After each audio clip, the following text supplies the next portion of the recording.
Okay, quiz. Does anybody actually know what this item is? Binding Band. I'd rather use the main character of Binding Blade. Roy, he's our boy. And if you know anything about Roy in either Smash or in his actual game, Fire Emblem 6, you'd know that he's garbage. Just like this item. Hey there, you're watching the premium edit of the Pokemon Held Items tier list. If for some reason you would like to watch the full livestream replay with the chat, you'll find a link in the description. The livestream was a test for the brand new livestream channel, Imported Cheese Fresh. Hey! If you'd like to catch future livestreams, please subscribe to Imported Cheese Fresh. Hopefully we can get to 500 subscribers so I can start making community posts there. And at 1,000, we can start making that green. And more importantly, we can actually get emojis back. Because right now all we can do is use the generic emotes, including the Budget Onyx buffering emote. So Onyx carrying the channel as usual. Thanks, Onyx. Held items. They were introduced in Generation 2, and they changed the game forever. Held items are incredibly influential. You generally don't use them in-game because you don't really need to, and you also don't have access to a lot of the more powerful ones. But if you're in a competitive battle, you have a held item. Unless you're doing something really weird with, like, Thief or, like, Pickpocket. Yeah, I don't know why you'd be doing those unless you're just trying to have a good time. Imagine trying to have a good time in a competitive battle. I don't think so. So we've got our choice band, our choice specs, and our choice scarf equipped. We're cheating a little bit, but we are going to review one item 50% stronger and faster, so get ready for that. What criteria are we actually using for this list? So right off the Zubat, I excluded all items that don't do anything in battle. So for example, pretty much any item that's not a key item, you can actually make your Pokemon hold, right? So you could make your Pokemon hold a potion, but it doesn't do anything. So please nobody be like, what about potion? Like, I also excluded pretty much all personal items. So that includes Megastones, Arceus plates, Soul Dew, all of those items that really only apply to one Pokemon, I did not put on here because reviewing those items is basically reviewing the Pokemon themselves, right? And that's sort of beyond the scope of this list. You might notice that Light Ball is on here. Why did I do that? Well, we'll get there. It must be because Pikachu is just so good. We're also going to be ranking every item primarily with competitive singles in mind. Some of these have some use in-game, and several of these items are noticeably better or worse in the doubles format, which is the only officially supported format. Thanks, Game Freak. I don't really care about doubles. We'll mention it, but for the most part, these rankings, I do live in Japan, these rankings will reflect an item's performance in competitive singles, which is the format I have the most experience with and the format I like. What are the tiers for this list? I think 4 is enough to categorize the 73 items we'll be reviewing today. At the very top we have S for sold out. These items they're not in stock anymore, they're too hot. So these are pretty much 100% going to be on your opponent's team. At least one of them, maybe all of them. I don't know how many items will be up here, but they're pretty good. Below that we have A, Amazon Prime. You should order these now while you still can. These items are like a little bit more niche, but the best in their niche. There will be certain Pokemon that can make excellent use of these, so they might be on your opponent's team. Then we have B for the bargain bin. So these items have a niche use. Maybe this is sort of getting into meme territory. You might see these items, you might be confused when you see them because you don't expect them. And at the very bottom, we got C for the city dump. Yeah, these are just pure meme / garbage items that don't really do anything. I don't know why you would ever use these unless you were trying to do something wacky or zany or fun, or if you really don't care about winning, because these items, they're not going to help you do that. One thing to keep in mind about items is that unlike moves, where not every Pokemon can learn every move, there's no restriction, really, on what Pokemon can hold what items. So if there's an outclassed item, it's gonna be bad because you can just equip whatever the better item is, and there's no reason not to. One thing I did just to stop the list from being massive is that I used stand-ins for like whole sets of items. So for example, instead of putting every single item that gives a 20% boost to a certain type of move, I just put Twisted Spoon. Why Twisted Spoon? Because I think it has a sort of distinctive icon. I would have used Charcoal, because that's one that I think everybody remembers from the Gen 2 games. You get it from the Farfetch'd in the woods, but it would just kind of look like a lump of black. So you get Twisted Spoon. And I didn't put every single berry on here. I did a similar thing where I just have a certain berry stand in for a whole category. Please understand, the held item super sale begins now. Here we go, starting with, first in alphabetical order, Absorb Bulb. People love Bulbasaur, so Absorb Bulb gotta be pretty good, right? No. So what does this actually do? So Absorb Bulb, what it does is if you get hit by a water attack, it then raises your special attack. So Storm Drain is actually a pretty good ability, but Storm Drain negates the damage that you take. Absorb Bulb actually doesn't interact with the damage in any way. You simply take damage, full damage, from the water attack, and then, as a bonus, you get a special attack raise. What? If this actually negated the damage, it would be, I think, pretty good. It would pretty much just be a better version of Pasho Berry, which is the item that cuts a super effective water move in half. But it doesn't do that. You simply take whatever damage you would have taken anyway, and then you get a little special attack boost as a condolence. Doesn't sound very good to me. In general, items that rely on your opponent to activate them for you are not very good, because you don't know what moves your opponent has, right? You also can't control what moves your opponent uses, and also, they're your opponent, right? They don't want to help you do anything. So they're not going to help you if they can help it. Maybe if this item had different mechanics, it would be better, but I mean, you could say that about any bad item, right? Honestly, I think that this bulb starts with a B. Well, I guess it really starts with an A, but it's not going in A or B. It's going in the dump. In doubles, I suppose you could force the activation by like surfing your partner, but I mean, that doesn't seem very good to me either. We should also note that Absorb Bulb is consumable, so after the first water attack that you take, the bulb is consumed, you get the boost, and that's it. So subsequent water attacks will not boost your special attack, and also if you switch out and come back in, it's as if you have no item. And this is going to apply, to some extent, to all consumable items, so keep that in mind. Adrenaline Orb. Speaking of items that require your opponent to activate them for you, this has maybe the most narrow activation criteria ever. You have to get intimidated by your opponent, at which point you get +1 speed. Incredibly narrow, but ironically, one of the easiest ones to activate, because the chance of your opponent intimidating you is fairly high, because Intimidate's a good ability. In doubles, this 100% activates, right? There's no way it doesn't.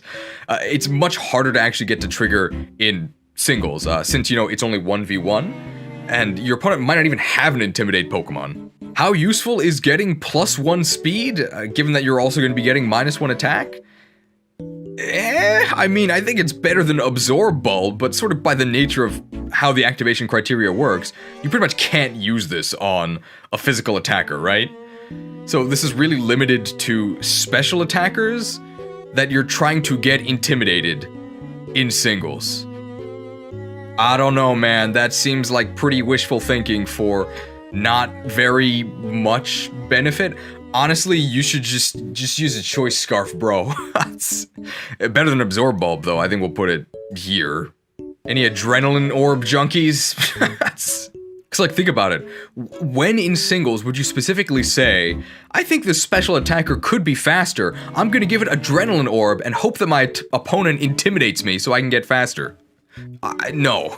Fun fact about Adrenaline Orb, so the Japanese name is Bibididama, which is closer to sort of like Scaredy Cat Orb or like Spooked Sphere, which implies that you're getting spooked, right, by Intimidate and then running away. Whereas the English name of the item, Adrenaline Orb, sort of implies that you get spooked, but then you have a rush of courage, and you're gonna stay in there and fight. I just think that's kind of neat. Air Balloon, a very unique item with, I think, a very powerful effect. So Air Balloon is pretty much levitate in an item. It gives whatever Pokemon holds it the, I guess, floating stat. I don't know what you actually call it. I guess you would just call it flying. So if you have Air Balloon equipped, you are immune to ground moves, and you also dodge all grounded hazards as you switch in, which is really good, but the moment you actually take direct damage, the air balloon goes pop, and you are once again on the ground, and it's as if you have no item. I think air balloon is actually, I would order this off of Amazon Prime. I think this is an A tier item. If you have a crippling ground weakness, like say Heatran, there might be situations where you're like, yeah, I think the best item in this scenario is air balloon. If you play smart, you can get a lot of mileage out of this. Specifically, Earthquake is absolutely everywhere. Choice items are absolutely everywhere, spoilers. So if you switch into a Choice Banded Earthquake, you are in business.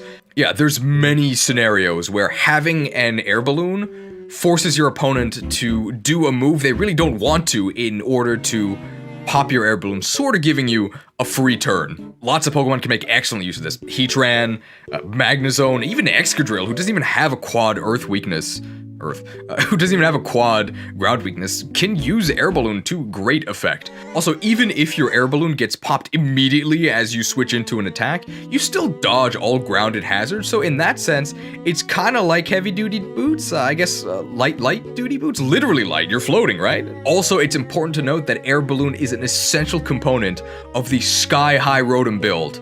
Rotom fan, levitate. Air balloon, you gotta really show those ground types who's boss. And don't forget the magnet rise, okay? Don't be a coward. Quadruple immunity. That's really why air balloon goes in A. Assault vest, another very unique and I would say very useful item. Assault vest gives you a 50% special defense boost, but it does have a drawback. It's that while you have Assault Vest equipped, you can only use attacking moves. But hey, if you were only going to use attacking moves anyway, then this has no drawback. Assault Vest has lots of Pokemon that can make excellent use of it. I'm going to go ahead and put this in A. I'm actually going to put it ahead of Air Balloon. So you can either put this on a Pokemon that already has special defense, like say Goodra or a Tyranitar has special defense, has good special defense, at which point you basically become Blissey that can actually fight back, or you can sort of use this as like a band-aid, put it on a Pokemon that could use a bit more special defense, like say Machamp, and then basically just bully special attackers. What are they going to do to you? Damage, but less damage than they would if you didn't have an Assault Vest equipped. And of course, if you have Assault Vest and Trick, that's a combo, right? I know that it doesn't work, guys. It's about as viable as Berry Blissey. Don't worry. You might not even know what this item is, but it's Berry Juice, which restores 20 HP. Now, you might be wondering, in what universe would you actually use this item? In a universe where every Pokemon is level 5. So, there's a format called Little Cup, where you're limited to level 5 Pokemon, and Berry Juice is absolutely insane. It's basically a full heal, as in, not the item full heal, but like, it fully restores your health. It's crazy. It's so crazy it was banned, but they unbanned it, and it's very, very good. So, if you're in Little Cup, I mean, this is the defining item. We don't have any more in stock. Everyone's already using it. But do keep in mind that Little Cup is a format where Onix is unironically very good, so I don't know if you should actually be hanging around that format. Seems kind of degenerate to me. What is the next item? Good question. So, it's Berserk Gene?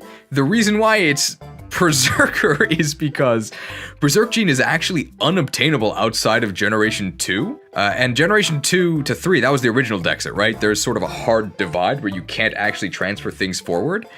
And for whatever reason, they decided not to add Berserk Gene in the later generations. So, as a stand-in for the item graphic, we got Berserker. I was considering also using the Berserk dude or the dude from Attack on Titan, but I think his name is actually Sean and not Gene. So, we get to go with Berserker. So what does this do? Good question. It's actually got a very interesting effect. The moment you switch in with Berserk Gene equipped, it consumes Berserk Gene, gives you +2 attack, that's a Swords Dance, but it also confuses you. So it's sort of a self-swagger, but different because this confusion actually lasts forever until you switch out. Is that good? This is basically going to be pure theory crafting because you never use this in Gen 2, it was trash. In the modern games, with the new confusion mechanic where it's only 33% chance, I mean, 66% chance to do massive damage. Seems kind of good to me. I mean, you could do Berserk Gene Tangled Feet Dodrio and then take over this imaginary meta. Is that actually good? I don't know. I guess nobody knows. Sounds like trash. I don't know if it's literally city dump trash. It's probably gonna be like bottom of bargain bin because, I mean, the odds are in your favor to do massive damage, right? But 33% of the time you get absolutely wrecked. You could theoretically use this on an own tempo Pokemon as pretty much just a better band that only lasts until you switch out, but there's pretty much no own tempo Pokemon that are actually good physical attackers. And in the generation where you can actually use this, Generation 2, it's 50-50, so yeah, it's trash. But if this were to exist in the modern games with the 33% confusion chance, or a self-damage chance, I think it'd actually be like barely above meme. Big Root. Big. So what does Big Root do? Well, it increases the healing you get from drain effects by 30%. So if you're a grass type fan who loves doing all that tricky health absorbing stuff, you might consider using Big Root.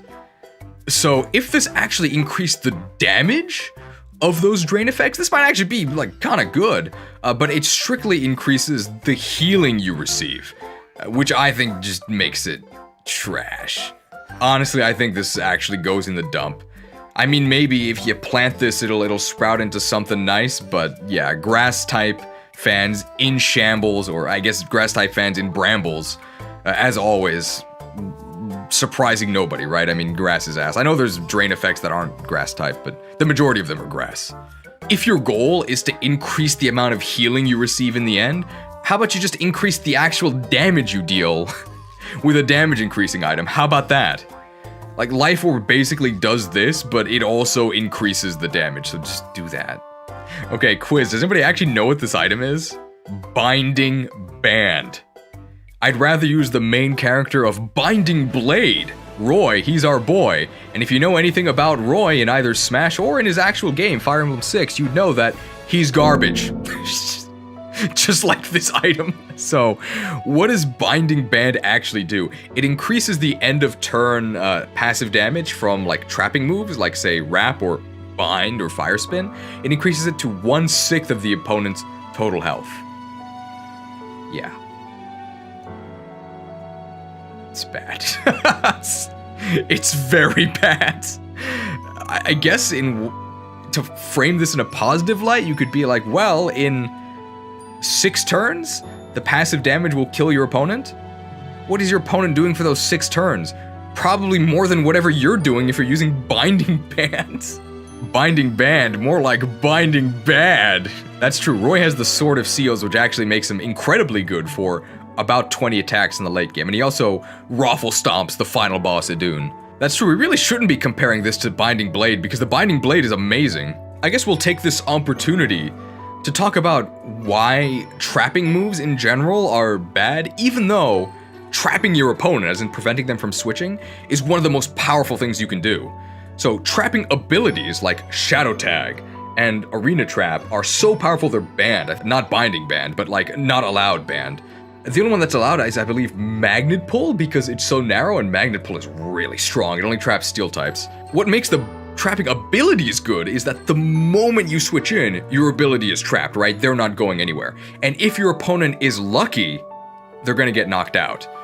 If they're not lucky, you're gonna set up and then knock out their entire team. Trapping is incredibly powerful.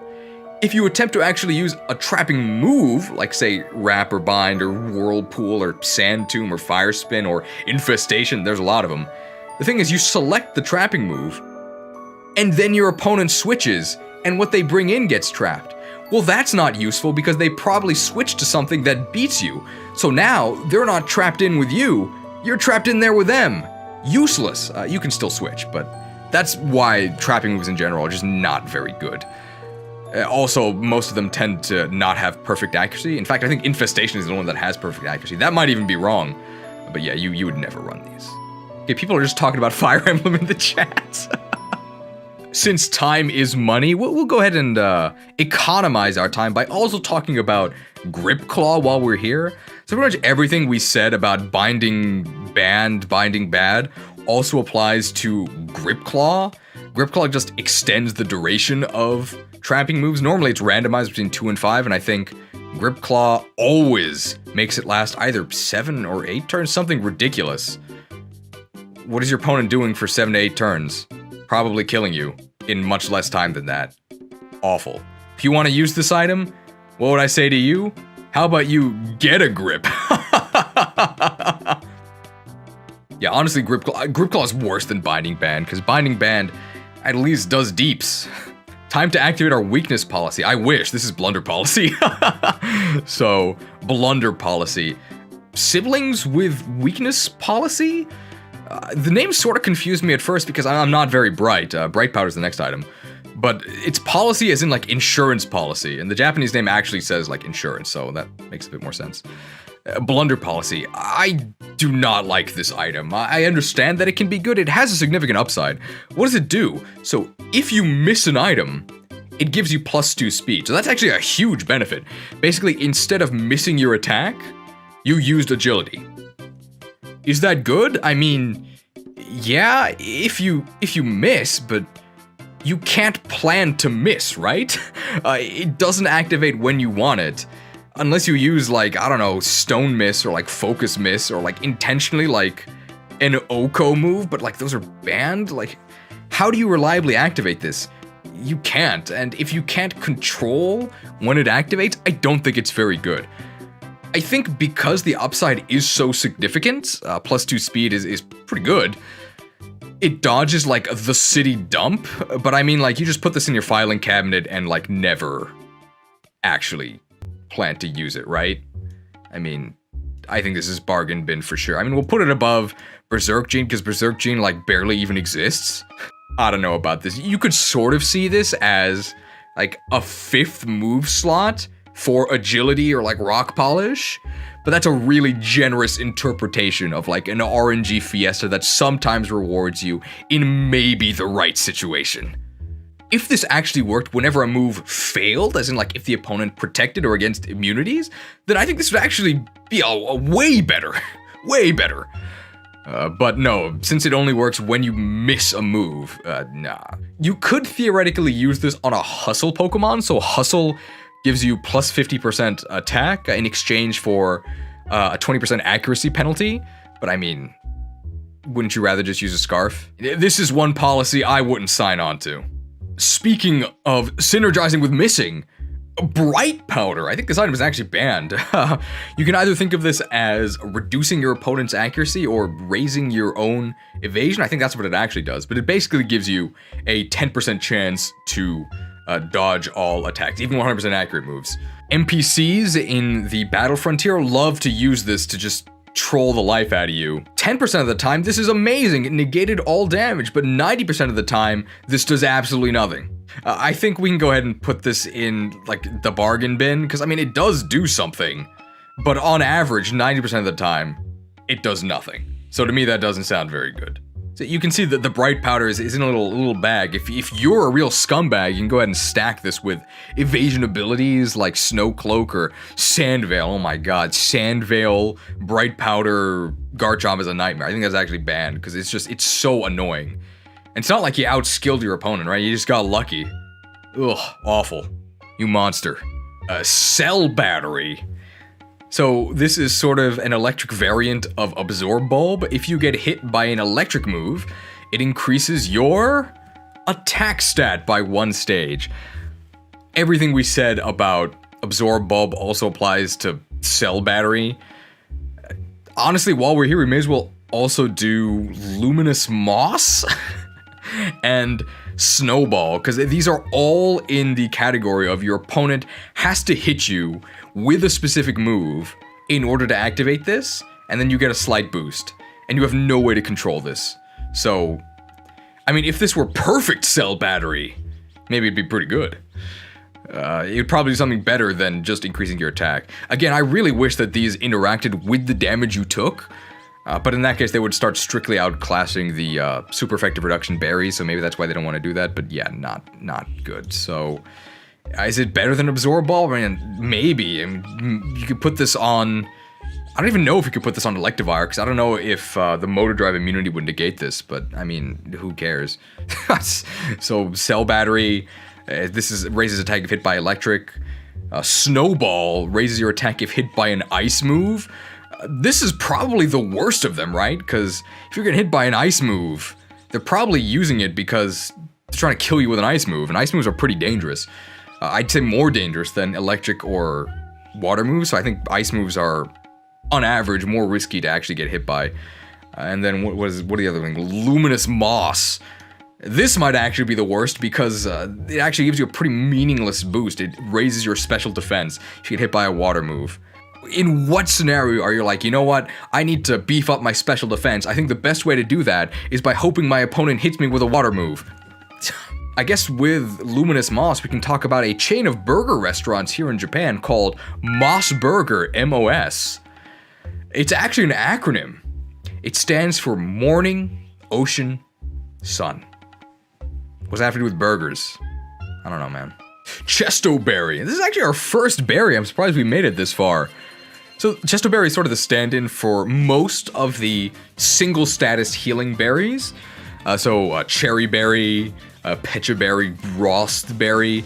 But I chose Chesto Berry because it's actually the only one that's useful. Pecha Berry cures poison, I think. Cherry Berry is paralysis. Rost Berry is burn.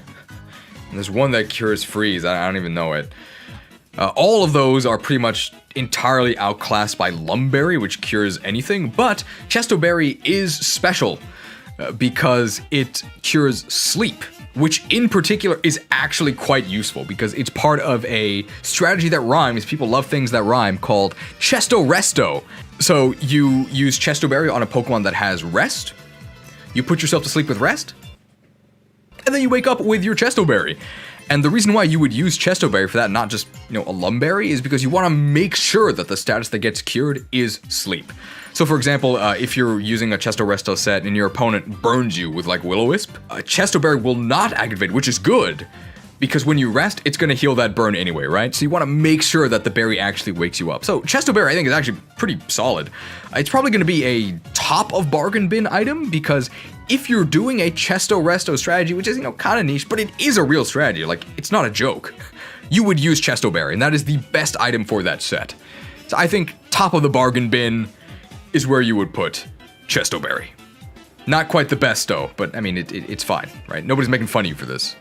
The choice items, I mean, they're in the thumbnail, and I've equipped them myself for a reason, right? We are going to explain about them, but they're amazing, right? They are the items of choice very often. All of them are amazing. Just to explain what they do, for the uninitiated, they give you immense power at a price. Choice Band increases your attack by 50%, Choice Scarf increases your speed by 50%, just like a one-stage boost, and Choice Specs increases your special attack by 50%. And they all have the same drawback. It's that the first move you choose when you switch in, that's it. You can't choose a new move until you switch out, which is a very real drawback, but one that's quite skill testing and can also be worked around. So, in a sense, these moves sort of negate their drawback in a way, at least the power increasing ones do, because why would you want to switch moves? To deal more damage, right? But you're already dealing more damage, so it's less of a drawback than you might think.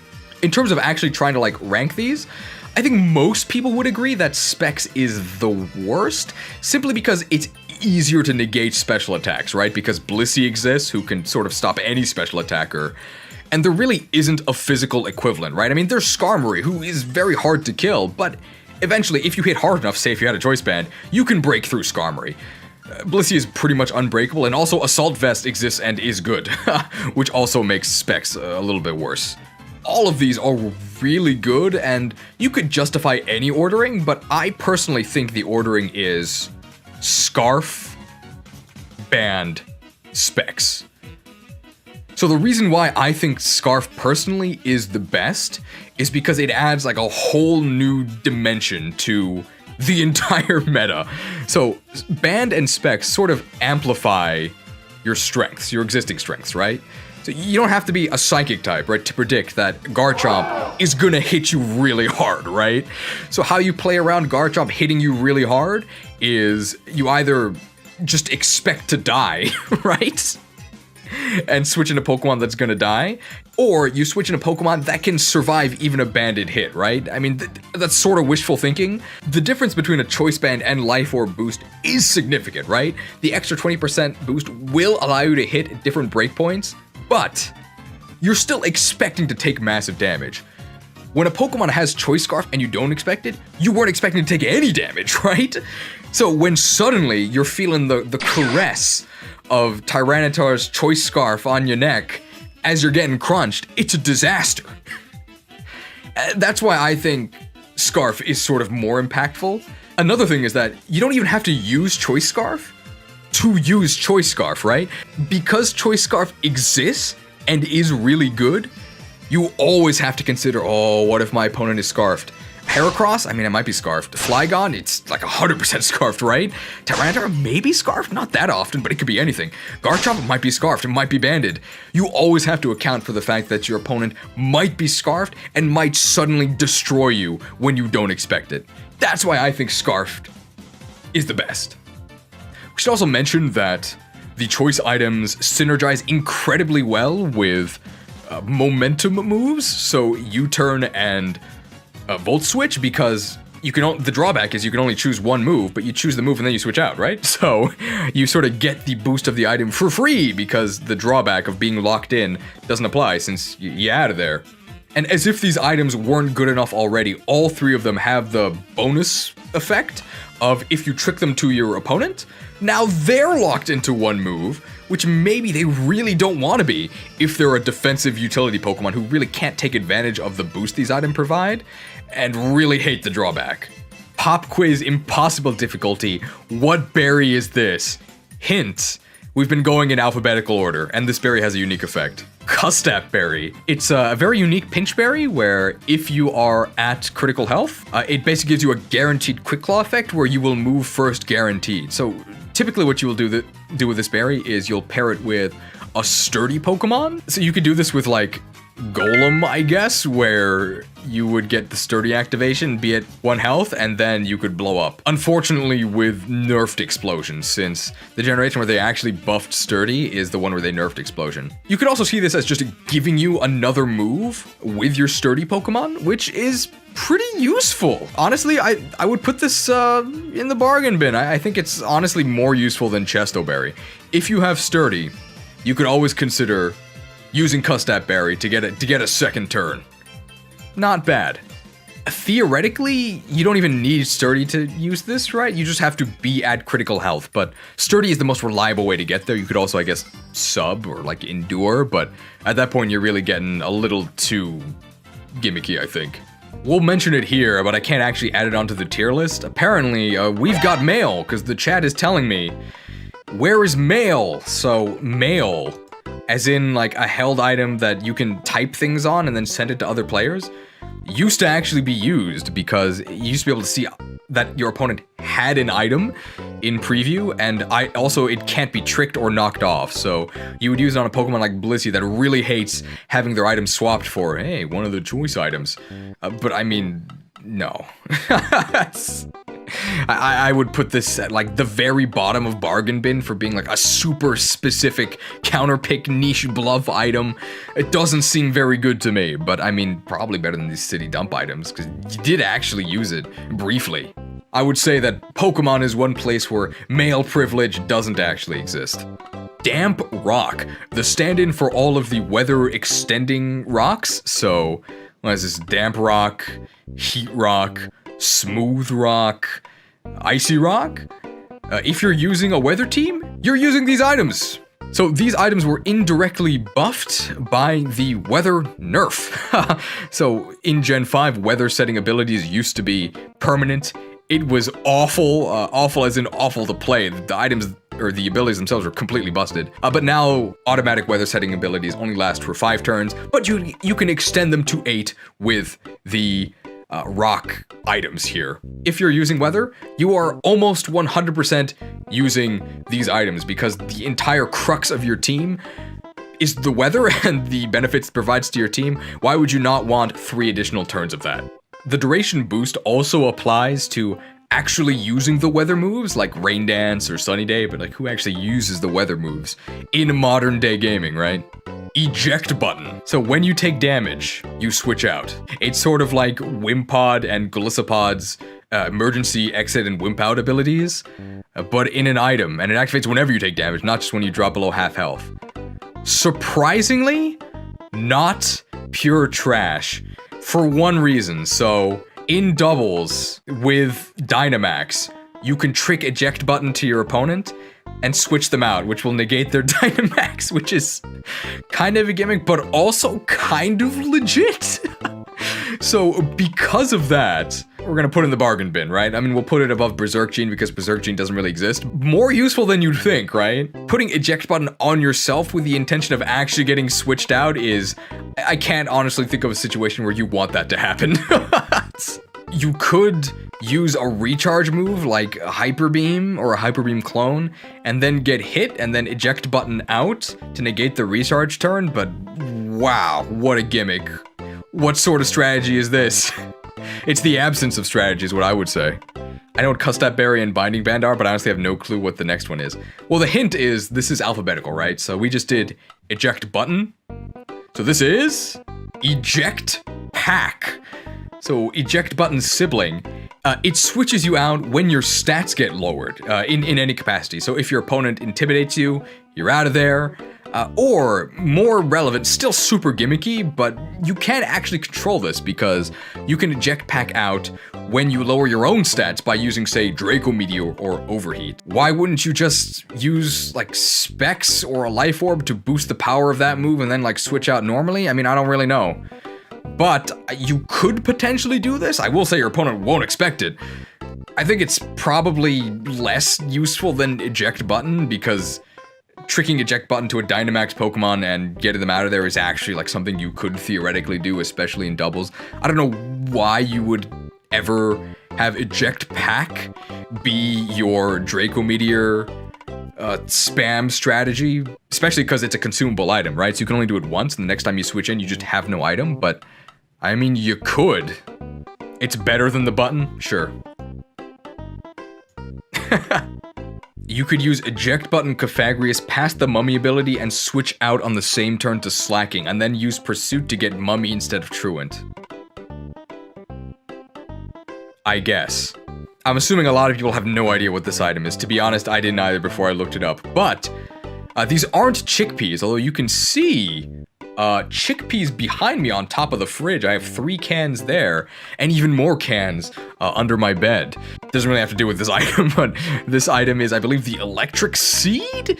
So these are the seeds. There's one for each of the terrains. I believe electric seed and grass seed increase your defense, and then psychic seed and misty seed increase your special defense?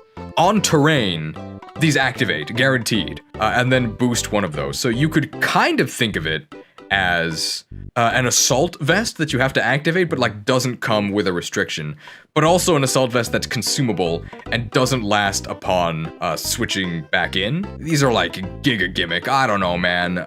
People are saying A in the chat. I don't know, man. This seems like so restrictive, has a condition, and the upside is very whatever. If these increased your offenses or your speed, then maybe? Because you can reliably set terrain with certain terrain setters. Otherwise, this would be in the dump, but I mean, whatever. I'm gonna put this in the bargain bin. I don't think it's that good. Seed's definitely better in doubles where terrain is more prevalent, and you also don't do as much switching. Works very well on Unburden users. Yeah, it could be a way to activate Unburden, but then you're like using an Unburden Pokemon specifically on a team with a terrain setter. It seems a little bit too specific to me. You wanted a Violite? Too bad, we're sold out, baby. Eviolite. Very good and very interesting and fun item. So basically, if your Pokemon is capable of evolving, Eviolite gives you a 1.5% boost to both your defense and special defense. So it's like a Giga Assault Vest. And the only condition is that you be able to evolve, which is deceptively good. In general, you want to use, fully evolved Pokemon because they're the strongest, but a lot of Pokemon, specifically ones that gained evolutions later, really, really love Eviolite. So Dusclops is better than Dusknoir because of Eviolite. Chansey is better than Blissey because of Eviolite. Porygon 2 is very different than Porygon Z. I mean, Porygon Z is a special sweeper. You're not going to be sweeping much with it. And Porygon 2 is a wall. An amazing wall because of Eviolite. Even Scyther has non-meme bulky setup sets because of Eviolite. This adds a whole new dimension, breathes new life into any unevolved Pokemon. Amazing item. Very fun. And of course, in Little Cup, right next to Berry Juice here, it's ridiculous, right? It's completely busted because almost every Pokemon in Little Cup can evolve. Sold out for sure. The Expert Belt. Very straightforward item. Super effective moves deal 20% more damage. So if you're a Pokemon that has a wide range of coverage moves, but not necessarily a single go-to super strong stab move that you use to bust through things, you'd probably go with Expert Belt. Electivire moment, sadly. Honestly, I think Expert Belt, although you would typically rather opt to use a Life Orb or one of the choice items if you're looking to just deal mad DPS, there are scenarios where you go like, yeah, I think Expert Belt is the best item for my set. So I'm gonna put it, I think, very bottom of Amazon Prime. Maybe not Prime, but you would consider using this on quite a few Pokemon. One thing people brought up in chat is that this is very good for bluffing a choice item, because your opponent takes more damage than they might expect, and unlike Life Orb, they don't get a message, right? They don't get to see that you took damage from a Life Orb, so they might trick themselves into thinking like, oh, maybe they're choiced, and then you switch moves and destroy them. Maybe. One important aspect of this item is you can slap it on a physical attacking Swampert so that you can call your set Expert. Probably the best usage of this item. It seems to me like you're an expert, Mark. Figgy Berry. I don't think Figgy is a real word, but there is that weird song about like kids harassing you until you give them a figgy pudding. I don't know, man. I don't know what a figgy pudding is. I guess it's made with figgy berries. So this is the stand-in for all of the pinch berries that restore your health by, I believe, 33% nowadays. They all have a drawback of confusing you if your Pokemon doesn't like the flavor of the berry, which is dictated by their nature, but you can always make it so that you have a berry that your Pokemon actually likes and won't get confused by. They got buffed in Gen 6, they used to be complete crap, but since they now restore more health than Citrus Berry, they have a use. It's basically if you want a little bit of recovery and bulk, but you don't have time for leftovers. You can sort of think of the boost of recovery as like 7 turns of leftovers. When you put it that way, wow, that's really good. But of course, leftovers is consistent and reliable, and for this you have to get dropped into the pinch berry range. There are still tons of Pokemon that really do appreciate the burst of recovery. Excellent in doubles, way more useful in doubles, but even in singles, you would consider using this. I think it's a little bit more niche than Expert Belt, but still there are sets where you're like, I want the burst of recovery, I'm gonna equip one of these. Bring me a Figgy Berry, or I won't go away. Fig fruits are cursed. Yeah, if you don't know about how figs like a fruit and pollinate, they basically like consume the wasp that pollinates them. It's actually horrifying. These berries were notably Giga OP in Gen 7 because they used to restore half health, which was ridiculous. And then they rightfully nerfed that to 33%. Still good. Flame Orb. And also Toxic Orb. We may as well talk about them at the same time. So Flame Orb is a held item that inflicts burn on yourself, and Toxic Orb inflicts toxic on yourself. Why would you want to do this? Quite a few reasons, actually, that might not be obvious to somebody who mainly just plays the mainline games. So the big one is the Guts ability. So Guts increases your attack by 1.5 when you're statused. Marvel Scale is another one. Marvel Scale increases your defense by 1.5 when you're statused. With the drawback that now you're afflicted with one of these status ailments, right? So on a Guts Pokemon, you could sort of think of Flame Orb as a choice band that doesn't lock you into a move, which is really good, although it does have the downside that you have to sort of activate it, right? You don't start with the boost, you have to wait till the end of a single turn to activate the Flame Orb and get the actual boost. Also interacts with Facade, yeah, very good. There used to be sort of a debate between whether Flame Orb or Toxic Orb was better on Guts Pokemon, because there's a bit of math to do there. Because Toxic does 6% damage the first turn, then 12% the second turn, and then 18% the third turn. Whereas Flame Orb always did 12% each turn, so it worked out to first turn and second turn, Toxic Orb does less overall. Third turn, they do the same overall, and fourth turn and beyond, Toxic Orb does more. That all no longer applies because Burn has been nerfed and now does 6.5% a turn. So in the current generation, if you are a Guts Pokemon, just use Flame Orb. But you might still use Toxic Orb if you're a Quick Feet Pokemon, because Quick Feet doesn't actually negate the attack drop of Burn. And also, if you're a Poison Heal Pokemon, like Gliscor or Balloon, obviously you have to be poisoned and not burned, so you would use a Toxic Orb for that. Other things about these items, you can fling them to inflict their respective status. I mean, that's not really anything you would do, but we'll at least mention it. And also, just sort of a bonus of statusing yourself is that it means your opponent can't status you. So if you're a Guts Pokemon who's burned, that means you can't be paralyzed or slept, which is really useful. And it's why you might run these items even on a Pokemon that doesn't have Guts or Poison Heal, like say Magic Guard, as a way to sort of protect yourself from other status that would be far more detrimental to you. All that being said, I think that these items both go on your Amazon Prime list. I'm going to put them all the way up here because if you are a Guts Pokemon or a Poison Heal Pokemon, you are using these items. They're excellent. Float Stone. Reduces your weight by half. I mean, we're not going down to an F tier, but Float Stone does start with F. This thing is completely useless. I mean, like, this stuff, really hard to activate, but at least when it activates, it does something. Float Stone reducing your weight by 50%.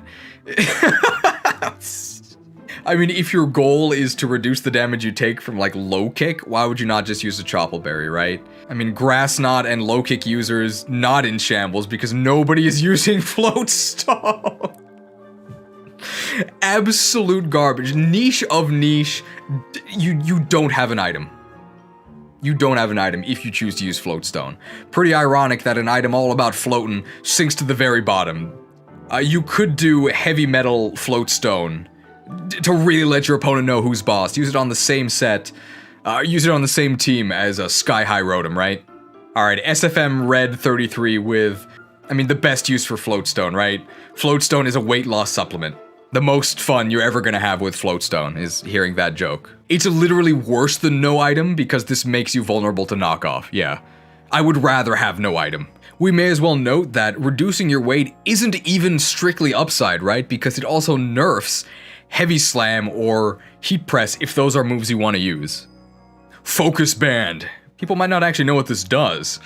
If you take fatal damage, you have a 10% chance to survive. So, if you're RNGesus himself, this makes you immortal, right?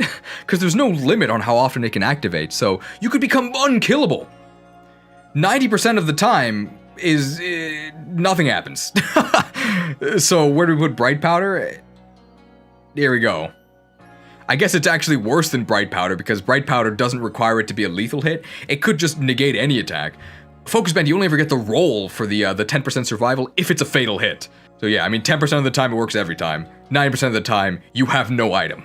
So Focus Band actually predates Focus Sash by 2 generations. Focus Band is Gen 2, Focus Sash is Gen 4. So your option for a focus item was Focus Band for 2 generations, but really you should just focus on a better item. Don't use this.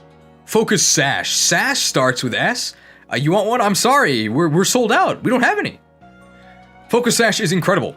If you're at full health, and you take lethal damage, Focus Sash will guarantee that you stay alive at 1 HP. So on like fast, frail attackers, this basically doubles your longevity, right? Because you get 2 attacks instead of 1. Amazing. So many instances where getting that second turn literally wins you the game. Used very often on lead Pokemon, because that way there are no entry hazards that could potentially break your sash before you actually get a chance to benefit from it. There's so many Pokemon that run ways specifically to like counter sash. There's a whole like lead meta where maybe you knock them down to their sash and then you bullet punch them to take them out before they can do anything. Influences the game in so many ways.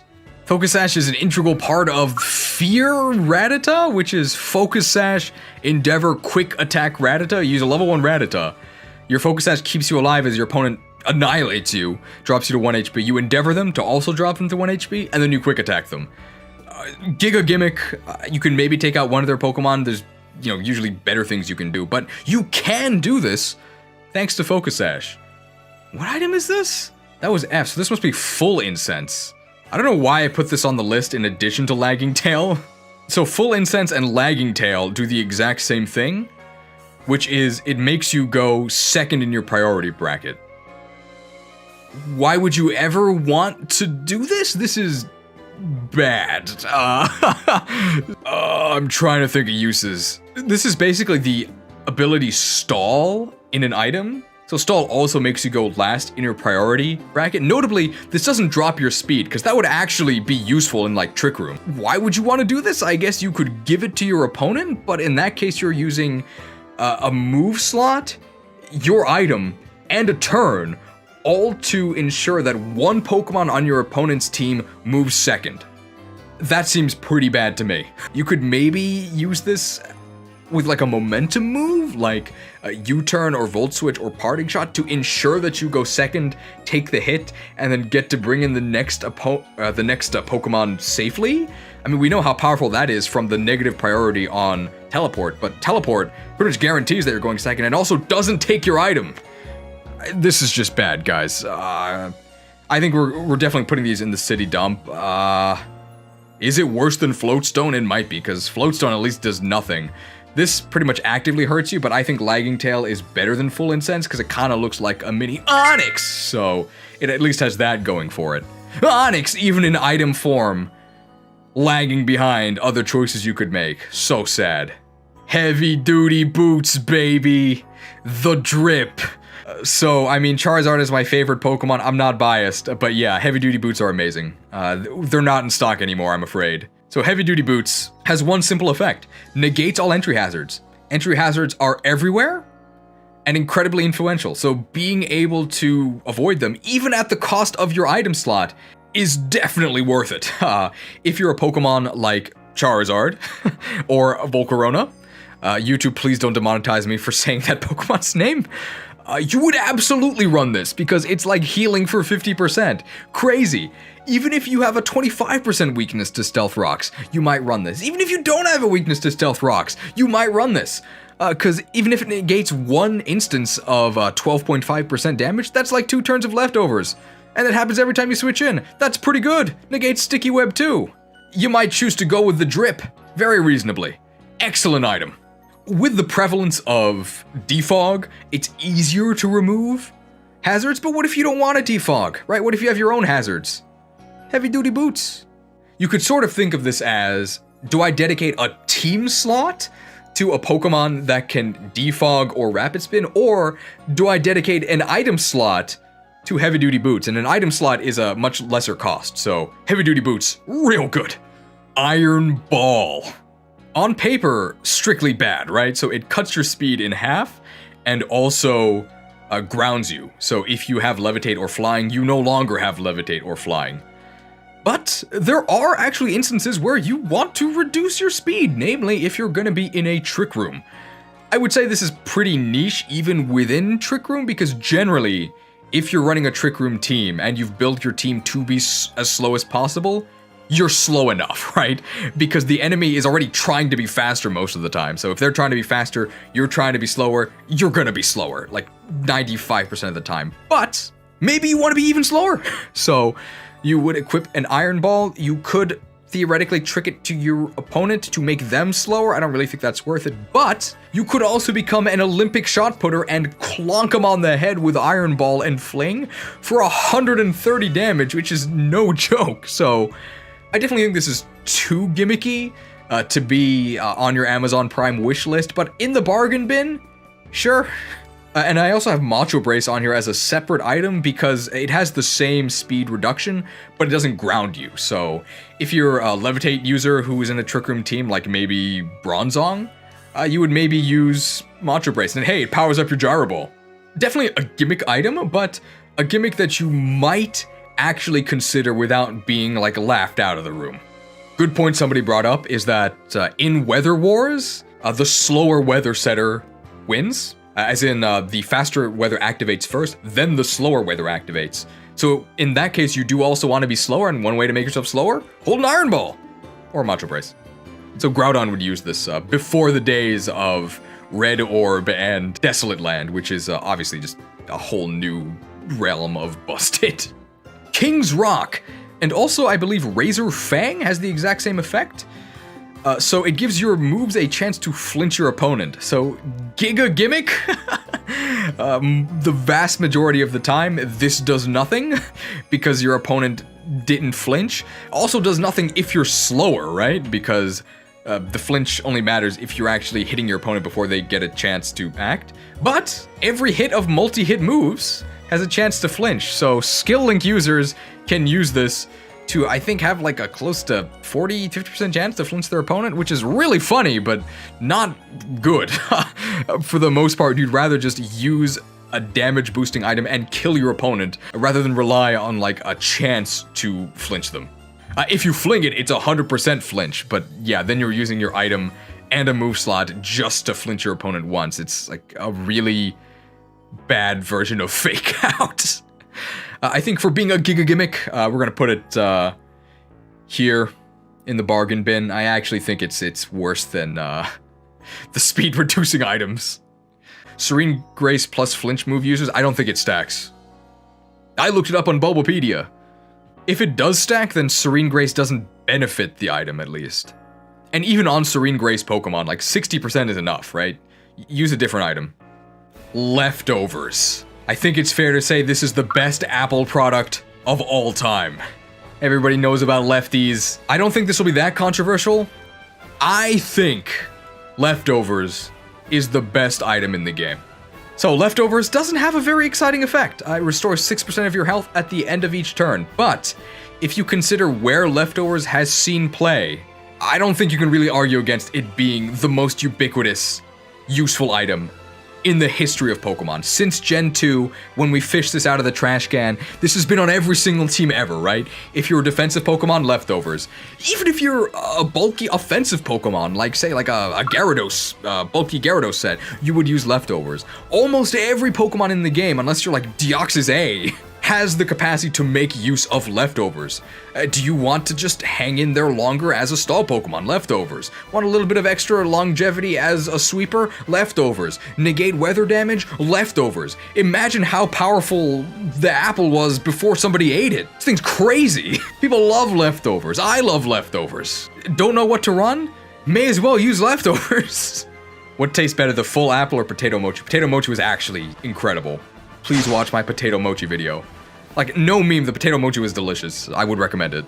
Chad is pretty much in unanimous agreement. Leftovers is the best item in the game. Nobody's even arguing otherwise. I don't really think you can. Yeah, Leftovers, incredible. Best item in the game. This thing must have come from the Given tree. It never stops giving. And we broke the alphabet to put Black Sludge here because Black Sludge is literally just better Leftovers, but you have to be a poison type to actually use it. If you are a poison type, it's Leftovers. And if you're not a poison type, it actually is anti-Leftovers, right? It hurts you. But the reason why it's better is because, obviously, if you're using it, you're a poison type, and if your opponent steals it from you somehow with Trick, then they get hurt instead of healed. So in that sense, it's better than Leftovers, but it's so much narrower that I think we'll put it just below Leftovers. So specifically in Doubles VGC, where there is item clause and you can only use one of each item, Black Sludge is amazing because it's basically a second Leftovers for your poison types. Imagine having powerful artifacts of legend, but the best items are a scarf, a pile of sludge, and a half-eaten apple. Yeah. Lepa Berry. So, Lepa Berry restores 10 PP when you run out of PP on a move. How often do you run out of PP on your moves in competitive battles? Never. Never. So this basically does nothing. So why did I include it? Because this is a key item in Fun Bro. What is Fun Bro? So Fun Bro is actually a banned set because it's just so fun. So it's Slow Bro with block. So now your opponent can't switch. Slack off. So hopefully they can't kill you. You start stalling them out. What if you run out of PP? Well, you have a Lepa Berry. But Lepa Berry is consumable, right? It's gone. Well, that's why you have Recycle, which restores your Lepa Berry. So now you can keep going forever. But of course, your opponent can't, right? Your opponent is eventually going to start struggling. They're going to struggle themselves to death, and they'll finally be released. Except they won't, because you have Heal Pulse as your last move. Come play with me. Let's have fun. Together. Forever. Obviously not actually good, but it is banned because it is literally an endless battle, and your opponent has no choice but to concede. I guess you could also concede, but presumably, if you're the kind of monster that would run Fun Bro, you're not conceding, right? You don't have a life, so your opponent is gonna concede. Yeah, in terms of how I would actually rank Lepa Berry, it at least does something, so we'll put it here, and honestly, I'll put it above these activation items, except Adrenaline Orb, because you can actually get this to activate. And if you're using a low PP move against, say, like an opponent with pressure, this might actually activate. I still would choose another item, but hey, it does something. Oh yeah, I guess first in-game mention? Usually in Pokemon games, PP restoring items like ethers and elixirs are not buyable. They're a limited quantity, but Lepa Berries, they literally grow from the ground, from the loamy soil, so in-game Lepa Berries very, very useful as a reliable and renewable way to restore your PP. Let's sustainability. Life Orb. Did you place your pre-order? If not, I'm sorry, we're sold out. We don't have any left. Life Orb, excellent, excellent item. A powerful item that gives you guaranteed power at a price, so 30% increase in damage to all your moves, but every single time you attack, you take 10% of your total health in recoil. So that actually is a significant drawback because that'll eventually chip you down and it adds up along with, any damage you might take from entry hazards or weather or maybe your own recoil moves like Flare Blitz. All of that chip damage is eventually moving you closer and closer to getting absolutely destroyed by a Choice Band Scissor. You're sort of running the clock on yourself, but for the power and the flexibility it offers you, really, this is unmatched. Notable that this has ridiculous synergy with Sheer Force. So Sheer Force powers up all your moves by 30%, but it removes all secondary effects. So, for example, a Flamethrower gets 30% stronger, but can no longer burn. For whatever reason, I have no idea why, Life Orb's recoil counts as a secondary effect and gets negated, even though recoil from actual damaging moves like Flare Blitz does not get negated. I have no idea why, but hey, Nidoking is really glad it works this way. One thing that really confuses me about this item is just the text that plays. So when you use Life Orb and you take the recoil, it says, X Pokemon hung on to life. I have no idea what that means, and the Japanese is not any clearer. The Japanese basically says hung on to life. I don't know what that's supposed to mean. Maybe somebody can tell me. Another downside of Life Orb that we should mention is that because Life Orb deals recoil damage to you, and your opponent obviously can see that, your opponent immediately knows that you're using Life Orb, whereas if you're using a Choice Band or just like a damage boosting item, your opponent might not know. So you get to play mind games with them, whereas Life Orb reveals itself as soon as you attack. If you Dynamax, Life Orb doesn't take 10% of your new Dynamax health, it only takes 5% because it counts your original health. So that's nice, but I mean, Dynamax is banned, so you can't really count that. Magic Guard, as if the ability wasn't good enough already, also negates the recoil from Life Orb, so incredibly good on Life Orb, Magic Guard, Clefable, or Alakazam. Alakazam also loves it, or Reuniclus. You could also think of Life Orb as actually saving you health, because you take 10% from the recoil, but you maybe knocked your opponent out when you wouldn't have otherwise, so in that sense, you took a lot less damage than would have been dealt to you if your opponent had survived. Oh. Light Ball. So you might be confused by this item's inclusion since I specifically said I wasn't gonna do Pokemon-specific items. So I have Light Ball on here because it has like a unique interaction with Fling. So you can Fling Light Ball to paralyze your opponent with a 30 base power Dark-type move. So it's basically Bad Nuzzle that you can only do once, but it is a certified Verlicify strat. I think he did it once on a Fling Weavile. So if Verlicify endorses it, you know it's good. Yeah, I mean, there's some bad berries in the game, but the lowest hanging fruit of all is making fun of Verlicify. What does Light Ball actually do? It doubles Pikachu's offenses, and if you watched last week's Pokemon Karen Challenge, you know that even with doubled offenses, Pikachu is absolute trash. So yeah, we'll actually put this in the city dump. It's better than Floatstone. Light Clay. I mean, I don't know, this guy looks pretty hefty to me. Alright, Light Clay the item. It's pretty good. If you're using screens, this extends the screen duration from 5 turns to 8. This is a lot more suspect when it took, 2 turns, 1 to set Reflect, 1 to set Light Screen, but in the proud tradition of Alolan Ninetales carrying the entire ice typing, you would use this with Aurora Veil, and Aurora Veil is completely busted. It's Light Screen and Reflect in one, but it has to be Hailing, which basically means you have to use Alolan Ninetales. But Alolan Ninetales is pretty good. This is basically in Amazon Prime because you're gonna order it for your Ninetales. I will put it below the weather setting items, but hey, if you're trying to use Aurora Veil, which I mean you might be because it's insanely good, you're using Light Clay. Having the damage your team takes for 8 turns, it sounds pretty good to me. So good, I might even use an Ice type. You'll also use it in doubles if you're using G-Max Lapras, because then it starts hailing and you set up your Aurora Veil.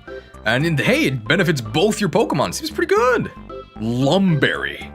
The general purpose status curing berry. So if you have Lum Berry and you get statused, you're no longer statused once, because then it consumes the berry. Very good. Very good. There are lots of Pokemon who absolutely hate being statused, and if you hate being statused, just munch on a Lum Berry. Sees a lot of use on lead Pokemon. Like one thing you could do is just stuff it on a Machamp, and if they tried to burn you, well, you could just cure it. And of course, I'm assuming that you're using No Guard for Dynamic Punch instead of, Guts, otherwise you wouldn't mind being burned. Lots of uses for Lum Berry. Honestly, far too many to list, but hey, if you don't want to be statused, slap on a Lum Berry. I think we'll put it here. I'd say you can order this off of Amazon Prime. They've got some in stock. You'll get it next week. I guess if you have Prime, you'll get it in 2 days. Lum Berry is also very easy to obtain. They grow everywhere in Lumbridge, which is a starting area. So just create a RuneScape account and go grab yourself some of these. Really dumb joke, whatever. Mental Herb. Previously garbage, because all it did was negate Infatuation, which never happened. But it got the big buff. So now it also prevents you basically from having your move selection manipulated. So it stops Torment, which whatever. But far more importantly, it stops Taunt. Taunt is a very powerful effect, not in-game or anything, but what Taunt does is it forces your Pokemon to attack. You can't use non-damaging support moves. It basically makes you act as if you have an Assault Vest on, without the special defense boost. And there's tons of Pokemon where their entire purpose is to use non-attacking moves, and if you taunt them, they become useless. So, if you have a Mental Herb, well, now their taunt is useless. Who's taunting now? I mean, it's still them, because they'll just taunt you again, but you do get 1 turn to use that crucial move of your choice, be it, Stealth Rock, or whatever entry hazard you want, whatever support move you want. Very, very useful. I think I would actually give Mental Herb, I mean, it's basically like Lum Berry, but it negates a different thing that your opponent is trying to cripple you with, so very good. It also stops Encore, by the way. Very good. I can't think of any jokes, sadly. Yeah, we don't need jokes for every item. I mean, if they're all gonna be like the Lumbridge joke, maybe we shouldn't have jokes at all, right? Metronome. Very weird item. So, you can sort of think of this as a really, really bad choice item. So what Metronome does is, every consecutive use of a move increases its power by 20%. So it's like this. First time you use a move, no boost. Second time, 20% boost. Third time, 40% boost. Fourth time, 60% boost. So if you use a move 4 consecutive times, you've finally gotten more of a benefit than if you had been using a choice item. That seems pretty horrendous to me. I wouldn't even call this the choice item at home. This is like in the garage in like a dusty box that hasn't been opened in decades. Very bad. It's part of theoretical strats to deal the maximum amount of possible damage, where you use like defense curl, power trick, rollout shuckle to absolutely annihilate a level 1 Ladybug or something. As for actually using this in a battle that you're trying to win, no, not really. I might use this in my A button only run of Brilliant Diamond, maybe, if I actually make that video. But yeah, this basically does nothing. I guess it's better than these items that do nothing unless activated. But yeah, I don't use this. And by the way, this was buffed. It used to be 10% per use. So it's twice as good as it used to be, and it's still horrible. Muscle Band. So this gives you a flat 10% boost to all of your physical moves. That's not nothing, and it's very reliable. I mean, if you only use physical moves, hey, you do 10% more damage. I think this is basically a top of bargain bin item. I think bargain bin really describes it well, because it's not bad, it does something very reliably, but wouldn't you rather deal 30% damage more? Wouldn't you rather deal 20% damage more? Wouldn't you rather deal 50% damage more? You just have better options. As a standalone option on its own, it's not that bad. Also notably, in-game, if you can get Muscle Band, yeah, you'd probably use it. It's free damage. And we may as well also just do Wise Glasses, because they're the exact same, right? Except Wise Glasses is special attack, so I always have my Wise Glasses equipped, which is why I'm able to review different items. I realize I actually also have Choice Band and Scarf equipped, so I mean, that joke doesn't even work. I guess I'm not that wise after all. Normal Gem. This is a stand-in for all of the type boosting gems, which have had a very colorful history. So Gen 5 is when they were introduced. There was one for each type, and they were basically like super Z crystals, right? They pretty much had the effect of a Z crystal, boost one move of your choice by 50%, except you could run them on all of your Pokemon. Really good. So good they were removed. Of special note were Normal Gem, because then you could do that with like Fake Out and then activate Unburden, or specifically Flying Gem, because then you could deal massive damage and get Acrobatics activated. 110 base power flying with no drawback, really good.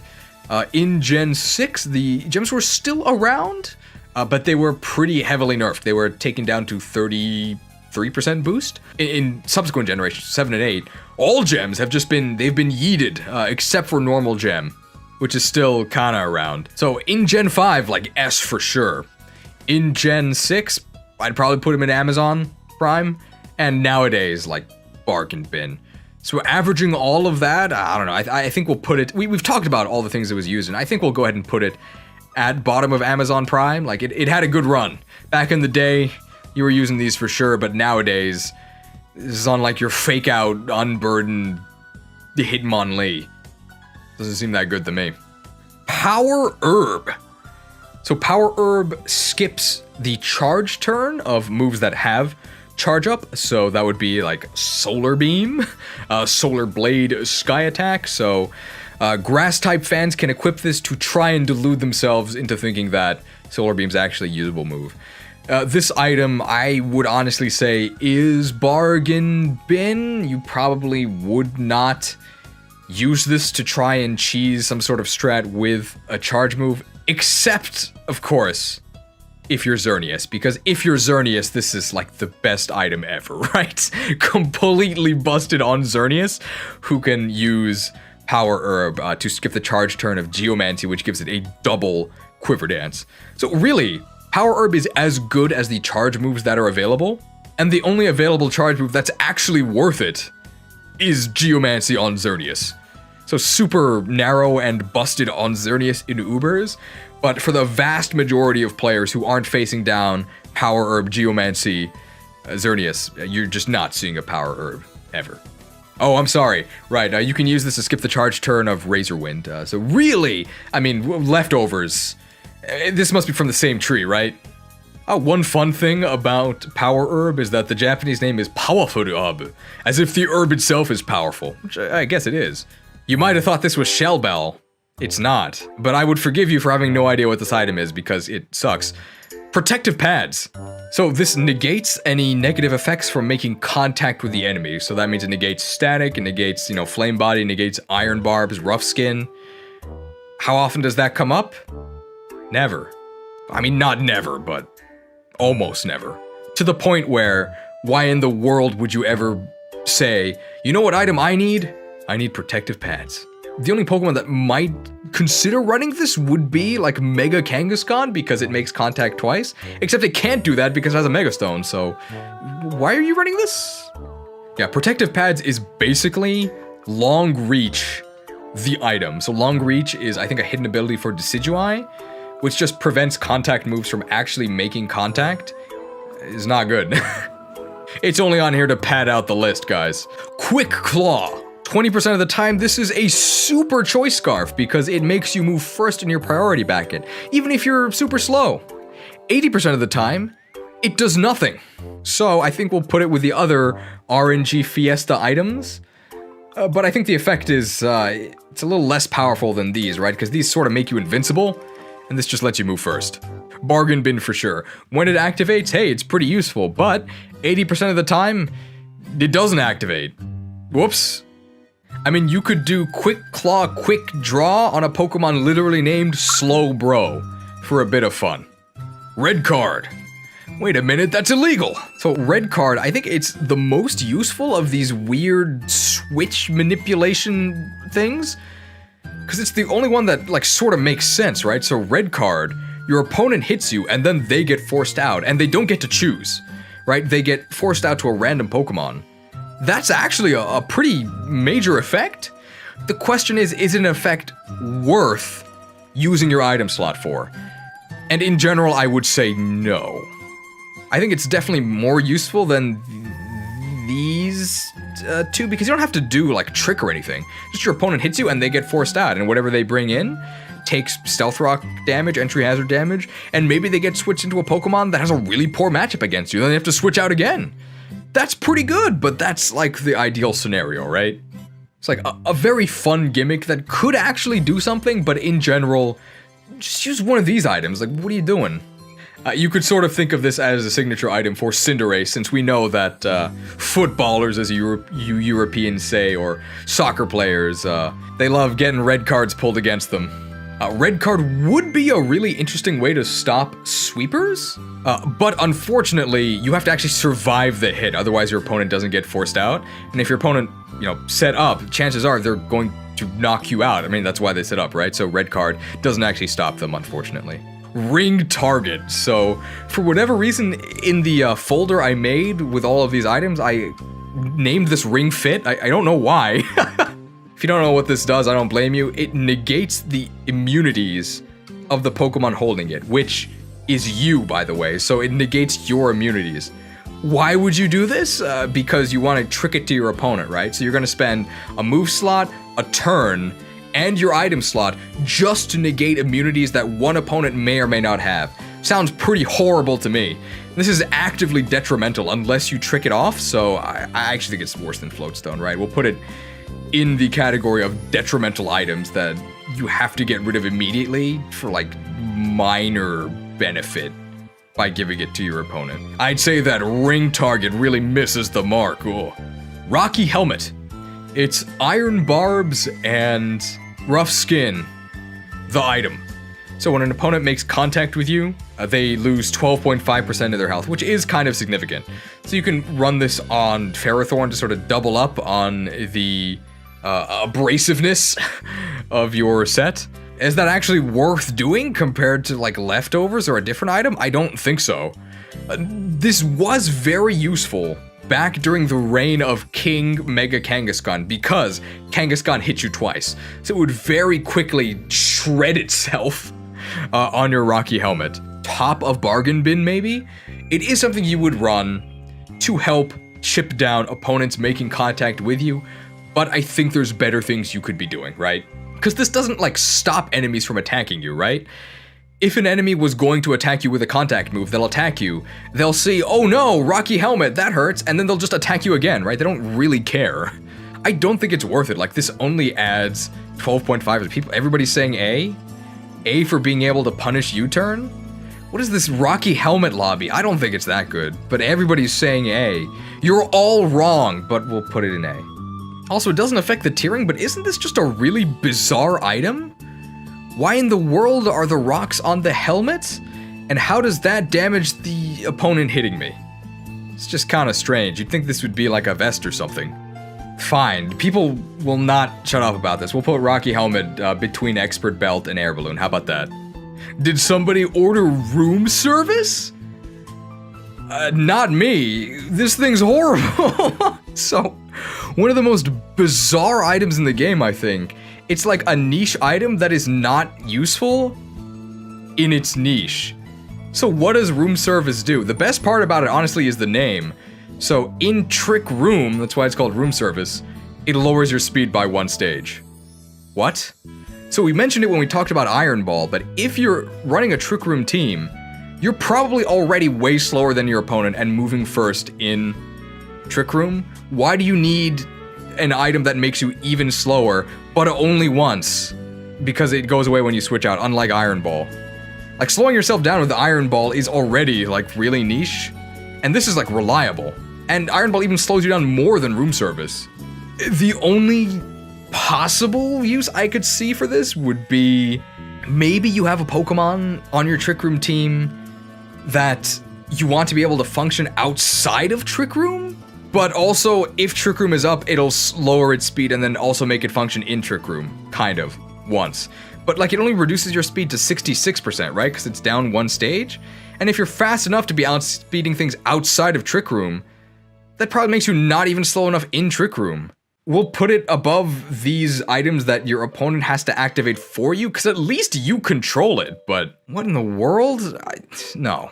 You could maybe, I guess it's better in doubles where Trick Room is more of a thing, because for whatever reason, there's no Trick Room extender. This should be the Trick Room extender, come on! How about that? Game Freak, please. Safety goggles! I believe this is literally Overcoat, the item, the buffed Overcoat. So Safety Goggles prevents all weather damage, so you don't get hurt by hail or sandstorm. I'm not sure how that works, because I don't really think your eyes are the part of your body taking the damage, but I mean, sure. And it also negates powder moves, so it basically gives you the grass type perk of blocking all powders, so Stun Spore, Sleep Powder, or more importantly, Sleep Powder, and specifically in doubles, Rage Powder, because Amoonguss is everywhere, and its 2 best moves, Spore and Rage Powder, get completely stopped by Safety Goggles. So in doubles, like, sold out, right? We don't have any more goggles in stock. You would definitely use these. In singles, I don't know. I don't really think so. In singles, I think this is way too narrow, unless you're Shedinja. Shedinja loves this thing. I think I'm gonna put it here-ish. Really not that useful in singles. But I mean, hey, negating weather damage, why not just use leftovers? And the answer, why not, would be because you're Shedinja, and you can't actually recover your health, you'll just die. Because leftovers basically does the same thing of negating the damage, except it also does so much more for you. Unless, I guess, you're literally at 6% health, in which point the weather kills you before you can heal, but no, that's not worth running goggles for. I will be very impressed if you know this one without looking it up. What berry is this? I guess the hint is that it starts with S. It is Slackberry. So this is the stand-in for all of the pinch berries. So when you reach 25% health, you get a stat boost. There are pinch berries for, I think, most stats. The most used by far are definitely Slackberry. This is the speed one. There's Lychee Berry, which boosts your attack, and there's Papaya Berry, which boosts your special attack.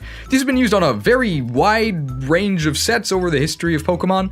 They're pretty useful. You can sort of activate them yourself by using Substitute to hurt yourself down to the point where they activate, or by using Endure, like Endure Reversal Slackberry was a thing. You can also use them with Gluttony and like Belly Drum. I have a very soft spot in my heart for Slackberry because I used Belly Drum, Gluttony, Slackberry, Linoon to reach the #1 spot of the never used ladder on Shoddy Battle back when I was in high school. Wow. These are definitely, I would say, like bargain bin items, but they're pretty good. There are definitely occasions where you'd say like, yeah, maybe I'd consider using one of these pinch berries. They've just appeared on so many sets over the years. I think we're gonna put them, these are gonna be the berry buddies right here. Lychee Berry, Endure, Unburden, Hitmonlee, baby! Yeah, just hope that they don't have a priority move. Which they do, but I mean, you can dream. They were really good back when you had fewer options. So Gen 3 was a berry fiesta. And then once the choice items and like Life Orb and Focus Ash, all these like far more powerful items that were introduced, you started to see these a lot more. But back when options were more limited, the pinch berries were very widely used. Scope Lens. Jeez, what does the scouter say about this item's power level? It's not over 9,000, it's not very high at all. So Scope Lens increases your crit by 1 stage. Crit strategies have never been good, and they're especially bad after the crit nerf in Gen 6, although they have become more reliable. Critical hits prior to Gen 6 dealt double damage and ignored all of your opponent's defensive boosts. But of course, it's just luck, right?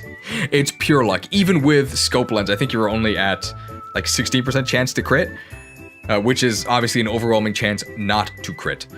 In Gen 6, crits were majorly nerfed. They now go only down to, they only deal 1.5% damage. That would be really bad. They deal 150% damage, but the way crit stages worked was redone. So you can actually reach 100% crit if you focus energy and Scope Lens. So you could do that with Kingdra, and then just spam Draco Meteor, and because you're always critting, it negates your own stat drop from the Draco Meteor. Is that good? No. No. But it is fun, and it is possible, so we'll put it like here. I mean, are you feeling lucky, kid? If you are, you should just use a focus band, but if you want to do a crit strat, part of that is using Scope Lens. Basically, Scope Lens helps take the luck out of crit strats, but crit strats aren't good to begin with, so sorry, Scope Lens. Scope Lens fans, equip your Cope lenses. That's good. Shed Shell. So this item allows you to escape being trapped. Basically, if your opponent traps you with a trapping ability or a trapping move, like, you know, Mean Look or say, you know, a binding move like Wrap, you can switch. Basically, you put this on your Skarmory and hope to be able to escape from Magnezone. It does something if your opponent has Magnezone. What if they don't? Well, then this does nothing. But if they have Magnezone, it's pretty good. And they might have Magnezone, because Magnezone itself is pretty good. So I think we're gonna put this like here-ish, but honestly, just use leftovers on your defensive Pokemon, man. And of course, in singles, where trapping abilities are highly regulated, as in banned, this is way worse. Yeah, Shed Shell was a lot better before they also banned Arena Trap on Dugtrio. Ghost types all get Shed Shell for free because Ghost types can't be trapped. What a good typing. Another shell item, but this time the shell is the first word. It's Shell Bell. So this heals you for a portion of the damage you dealt. Like 50%? Well, that would be amazing. Like a quarter? I mean, that would be okay. Like an eighth? I mean, that might be... how much is it? It's a 16th? Oh, wow. It's basically nothing. It's fun in-game. It can help sustain you in-game, but I mean, just use leftovers, bro. For Shell Bell to actually heal you, you have to be dealing a lot of damage, right? So then why are you using Shell Bell? You should be using an item that increases the damage you deal. Like, the effect of Shell Bell is kind of at odds with itself, because the Pokemon that want to heal generally are bulky stall Pokemon that aren't dealing that much damage. And the Pokemon that are dealing a zillion damage to actually get the healing from Shell Bell don't care about the healing. Biggest thing you can use this for is sort of a parallel of the Fear Rattata set. So you can use Sturdy Shell Bell Aaron. Aaron gets knocked down to 1 HP. Endeavor deals a bunch of damage and heals you back up to Sturdy. And then Sandstorm kills your opponent, is the plan. It's sort of a side grade, I'd say generally better version of Fear Rattata, and that's the main thing you would use Shell Bell for. Would you actually use this on your fully evolved Pokemon? No, I don't think so. But it does something, so I guess we'll put it here-ish?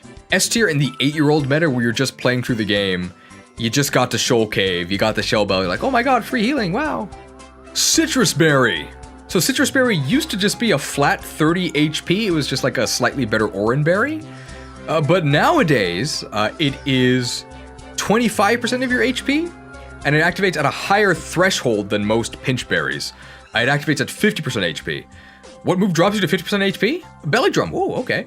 So if you're belly drumming, you might want to use a Citrus Berry, as opposed to the Figgy Berry, which restores more, but is more difficult to activate. I think Citrus Berry is fine. If you are using Belly Drum, you may as well use Citrus Berry, because it's not like you really care about boosting your offense, right? That's what Belly Drum does. You care about surviving, and Citrus Berry helps you do that. Is it as good as Figgy Berry? I think in general, no. But you could use it.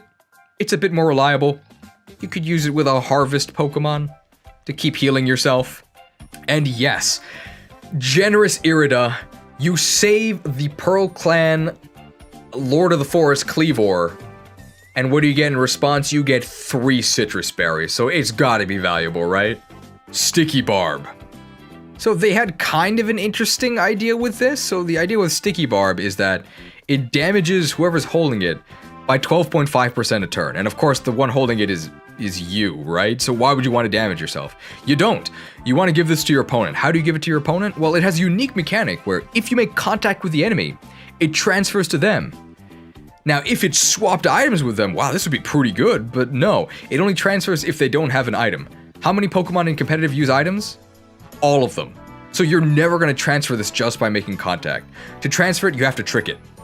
So you're spending a move slot, a turn, and your item to deal slight amounts of damage to one Pokemon. Where do we put those items? At the very bottom.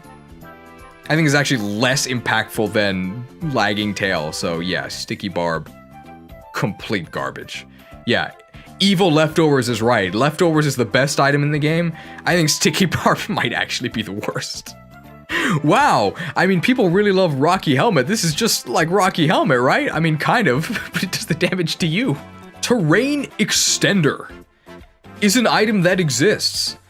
So exactly as the name implies, it extends the duration of your terrain effects.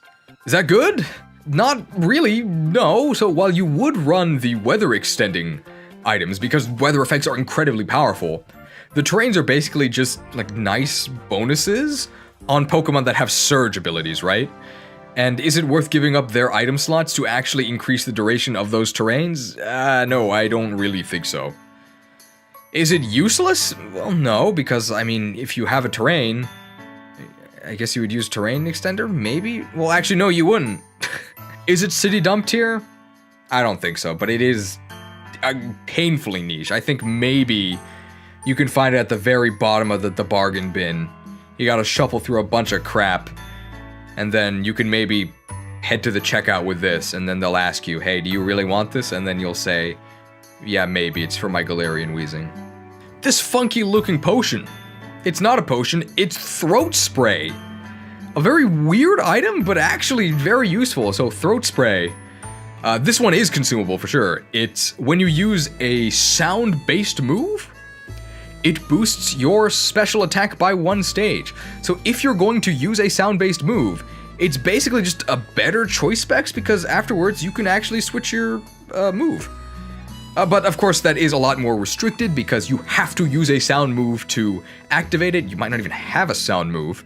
And if you switch out, then you lose the boost because it is a consumable item.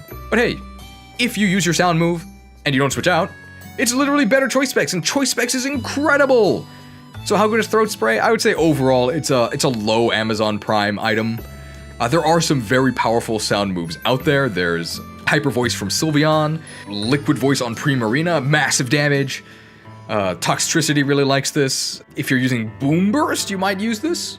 And Komodo also has a bunch of sound moves. I didn't even mention the Pokemon whose entire thing is Sound Explode. Ripperoni Explode. It deserved better. Why is it so bad? I mean, you would play Throat Spray differently than Specs, right? Because you would try to use it when you expect to stay in and deal a bunch of damage. Fine, we'll put it at the top of B. Twisted Spoon. So this is the stand-in for all of the basic boost one type's power by 20%. Probably the only items you'd actually use in-game, because you actually get all of these and you don't really care about items in-game. We don't really care about that, but I mean, I think that's worth noting. Would you actually use these items in competitive? Maybe. It's sort of in the same category as Muscle Band Wise Glasses, where, hey, I mean, you get a 20% boost for free, but only to one type of move. It's useful sort of in the way that Expert Belt is, in sort of bluffing, right? Because your opponent takes more damage than they might expect, and be like, oh, are they banded or spexed? But they're not, they're just holding a spoon! I think if we put Muscle Band and Wise Glasses here, we'll put this item here as well? You would use them sometimes, but overall, instead of a 20% boost to one move, why wouldn't you just get a 30% boost to everything? Outclassed, but on its own merits, not actually that bad. Throat spray should be with the gems, or the gems with throat spray. Well, I had it that way before and people complained. I've had enough. Maybe I need throat spray because I'm about to use Boom Burst on you. Utility Umbrella. Ironically, for an item with utility in its name, this thing's pretty useless. So this, like, negates weather effects? Kind of. So if this was like Cloud 9 in an item, this would be amazing. That's not what it does, right? It negates the weather effects for you. Who cares? What? I mean, yeah, you can make Thunder miss. If it's raining and your opponent uses Thunder, they no longer get the accuracy boost. In what context are you ever going to decide that what I really need to spend my item on is negating some of the benefit my opponent gets from their weather? What if they're not using weather? Awful. This basically does nothing. This is like, it's slightly better than Floatstone. Is what I'll say.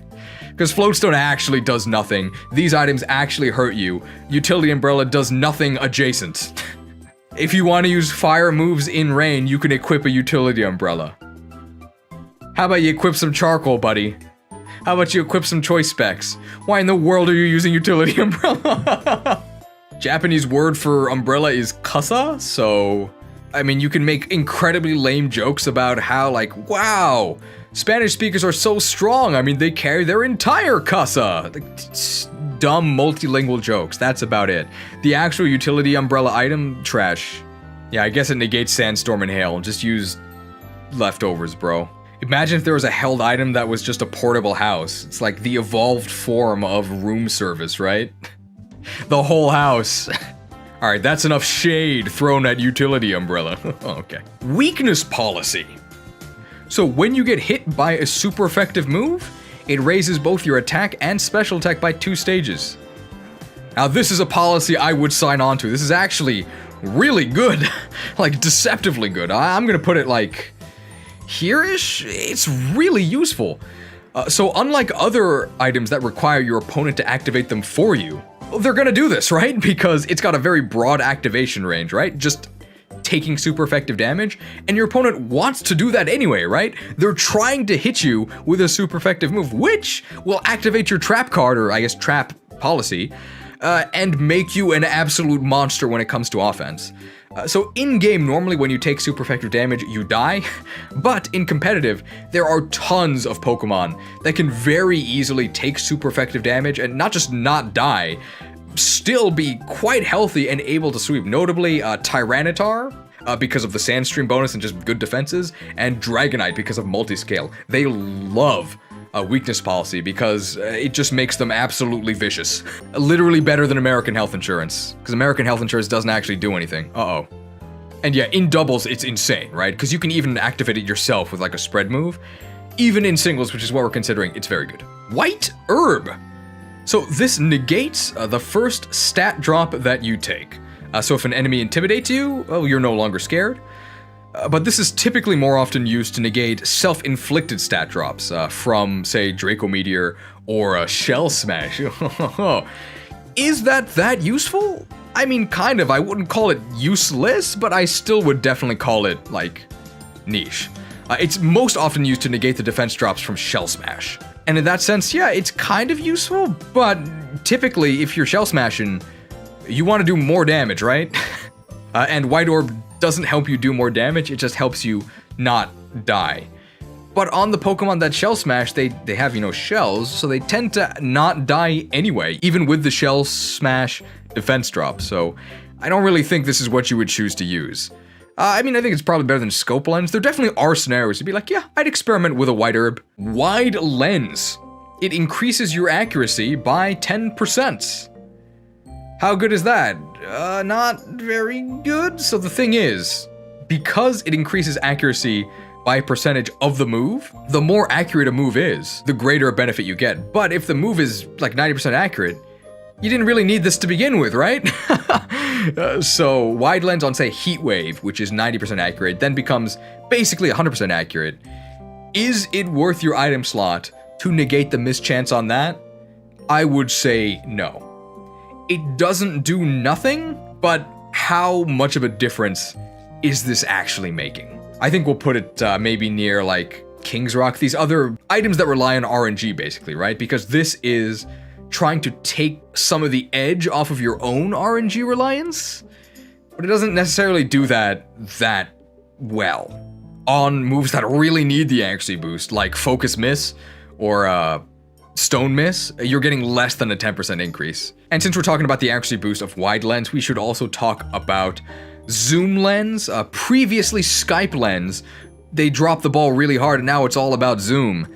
So Zoom Lens gives you a 20% boost, which I would say actually is pretty significant, and I would use that, but it comes with a caveat, which is that it only functions if you move after your opponent.